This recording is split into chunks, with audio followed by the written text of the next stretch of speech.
Hi అండి. Hi ma'am. Ram Pothineni నటించిన Andhra king తాలూకా నుండి టీజర్ అయితే వచ్చింది. ఎలా అనిపించింది? ఎస్, చాలా బాగుంది. చూశాను రీసెంట్లీ అయితే. చాలా బాగుంది టీజర్ అయితే. సో మూవీ కూడా waiting for that. We're waiting. Ram Pothineni looks ఎలా అనిపించింది అండ్ మ్యూజిక్ ఎలా అనిపించింది? Mass look actually. So over mass కింద తీస్తాడేమని వెయిట్ చేస్తున్నాము. సో బిగ్ హిట్ కొట్టాలని కూడా మేము ఆశిస్తున్నాము. అంటే ఆంధ్ర కింగ్ తాలూకా అని పేరు పెట్టి టైటిల్ పెట్టి ఆ మూవీలో ఆ టీజర్లో చూస్తే మీరు బయట కట్అవుట్ ఉపేంద్ర గారి కట్అవుట్ కనిపిస్తుంది. అసలు ఎవరు ఎక్స్పెక్ట్ చేసి ఉండరు. ఎందుకు అది మన తెలుగు ఆడియన్స్ అసలు యాక్సెప్ట్ చేయగలరా? ఒక తమిళ్ యాక్టర్ని తీసుకొచ్చి ఇలా ఆంధ్ర కింగ్ తాలూకా టైటిల్ పెట్టుకొని ఇలా కట్అవుట్ పెట్టడం ఒక ఉపేంద్ర గారిని యాక్సెప్ట్ చేస్తారా అంటే ఉపేంద్ర గారిని ఎప్పుడో యాక్సెప్ట్ చేశారు తెలుగు మీడియన్స్.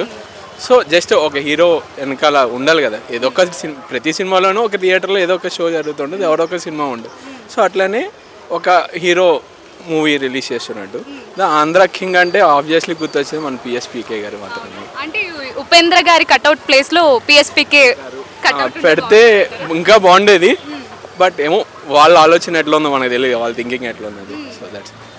మరి మూవీ స్టోరీ ఏ రకంగా ఉండబోతుంది అనుకుంటున్నారు? యాక్చువల్లీ ఇదంతా ఇప్పుడు మొత్తం టీజర్ ఏదైతే రిలీజ్ అయిందో అదంతా ఓన్లీ థియేటర్ దగ్గర ఒక ఫ్యాన్ ఒక టికెట్స్ ఎలా కావాలనుకుంటాడో అలా. ఇంతకుముందు ఇప్పుడంటే ఆన్లైన్లో పేటిఎంలు ఇవి వచ్చాయి, కానీ ఇంతకు ముందు అంటే మనం ఆ క్యూలో నుంచి టికెట్ దొరికితే ఆ ఫస్ట్ షోకి చాలా హ్యాపీగా ఉండేది. సో మేబీ అట్లానే ఏమన్నా మన ఓల్డ్ లైక్ ఒక 10 years బ్యాక్ థియేటర్స్లో మనం టికెట్స్ ఎలా తీసుకుంటాము, సో అట్లా చూపిస్తారు, ఇంకా బాగా చూపిస్తారని. మరి ఓవరాల్గా ఈ రామ్ పోతినేనికి ఒక హిట్ పడుతుంది అనుకుంటున్నాను. Yeah sure, we're also waiting for that only.